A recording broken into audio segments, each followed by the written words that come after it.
What happens when a U.S. Senator calmly but firmly calls out the Defense Secretary for potentially overstepping the law?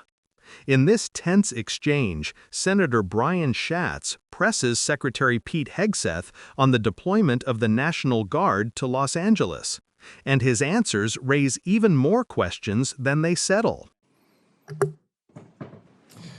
Secretary, thank you for being here. Good to meet you. General, thank you. Ms. McDonald. I'll start with General Kane. Is the United States being invaded by a foreign nation? Sir, thanks for your question. I think at this point in time, I don't see any foreign state-sponsored folks invading, but I'll be mindful of the fact that there has been some border issues throughout time, and defer to you to DHS, who handles the border along the nation's contiguous outline. Is there a rebellion somewhere in the United States? Sir, I think there's definitely some frustrated folks out there.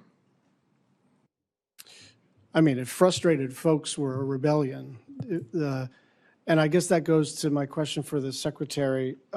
Two things. There should be some sort of paper flow that the committee, the Congress, the public can look at in invoking Title 10, Section 12406. So can you give us some clarification on whether the orders that were issued apply to specifically Los Angeles, to California generally, or is this a nationwide order? The orders that have been issued, which are publicly available and known, relate to an ongoing situation in Los Angeles, which could expand to other places. But it's quite easy to point out that there has been an invasion of 21 million illegals in our country under the previous administration. So this administration was elected to get a hold of that. Yeah, could we just and when you have ICE officers being attacked with concrete blocks, Secretary, they should be allowed to do their job. Secretary, I'd really like to not try to create a viral moment for either of us. I'm actually trying to understand kind of the scope of this order. The order effectuates the ability to mobilize the Guard and the Marines. In the order, it does not specify a location. It does not specify which Marines or which Guard. And I'm trying to figure out, if you decided to do this collectively in Kansas or any other place, would you need to specify a new sort of fact pattern, or do you think this order applies to any Guard, anywhere, any service branch, anywhere? It's just I get your justification. We disagree about the circumstances. I'm just trying to figure out, did you just potentially mobilize every Guard everywhere and every service member everywhere? I mean, create the framework for that. I understand you didn't. I'm saying, what does the document do, in your opinion?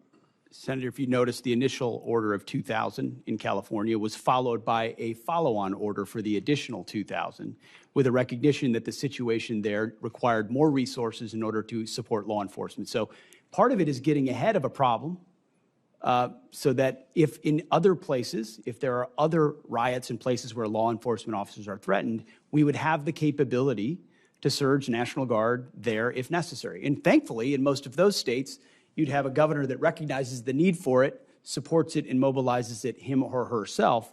In California, unfortunately, the governor wants to play politics with it.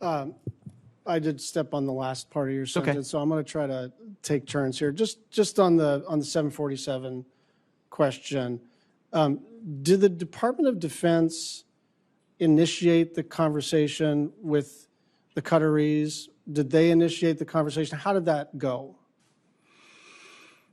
Senator, I have to go back and review it, but we've been a part of the ongoing conversation. Yeah, but I think it kind of matters who's asking, doesn't it?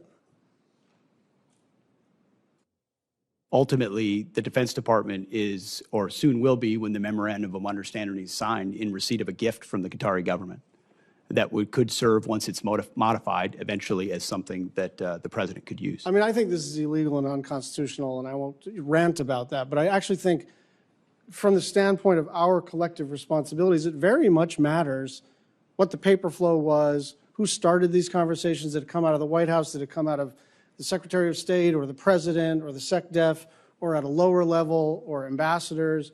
Like, we're entitled to know, because we can agree or disagree about the propriety of this. But my basic request of you is that if we're going to disagree, let's disagree with the same set of facts. Let's have the documentation on the Qatari aircraft. Let's have the same set of documentation about what these orders do and don't do with respect to Los Angeles. Because if we're just going to scream past each other and then see who succeeds more on the internet, that's actually not the way to do this work. We're supposed to be in struggle against each other, but in a way where we actually have all the information. You have our information, we have yours, and so I'm hoping that we can get some documentation about both matters in a nonpartisan, bipartisan way. Thank you. This exchange between Senator Schatz and Secretary Pete Hegseth is about more than just troop deployment. It's about the limits of executive power and the delicate balance between federal authority and state rights. Schatz begins with pointed but measured questions. Is the United States being invaded? Is there a rebellion? Questions that go straight to the legal justification for invoking Title 10, Section 12406, the law Hegseth claims gives the president authority to mobilize troops domestically. The general's hesitant response that there's no foreign invasion and only frustrated folks immediately exposes a gap between the administration's justification and the legal threshold needed for military mobilization. But Hegseth's response is where things escalate. Instead of giving a clear procedural answer, he pivots, claiming that 21 million illegals constitute an invasion, invoking chaos, lawlessness, and presidential authority. Schatz doesn't take the bait. He calmly brings the conversation back to documentation, legality, and transparency. He wants to know, where is the paper trail? Who authorized this? Was it the White House, the Pentagon, the State Department? And most importantly, what does the actual order say? Because here's the reality. In the American system, the military cannot just be deployed domestically without clear legal justification.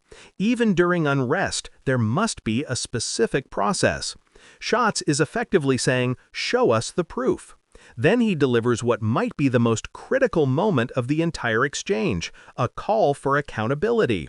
If we're just going to scream past each other and see who succeeds more on the internet, that's not how we're supposed to do this work. That's not a soundbite. That's a statement about governance itself. Schatz is reminding the room and the country that accountability and facts are what keep democracy functioning, not power plays or partisan optics. What makes this exchange so striking is the contrast in tone. Hegseth comes in defensive and fiery. Schatz remains calm, methodical, and grounded in process. And in that contrast, you see the clash between emotion-driven governance and evidence-based oversight. This moment also underscores the growing tension between civilian oversight of the military and the politicization of national security decisions.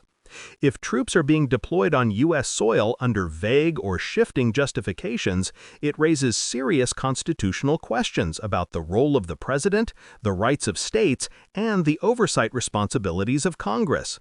In the end, Schatz's demand for documentation isn't just procedural, it's patriotic. Because in any democracy, transparency isn't a formality, it's a safeguard against abuse of power. And that's the lesson here. Calm questioning can sometimes reveal more truth than any shouting match ever could.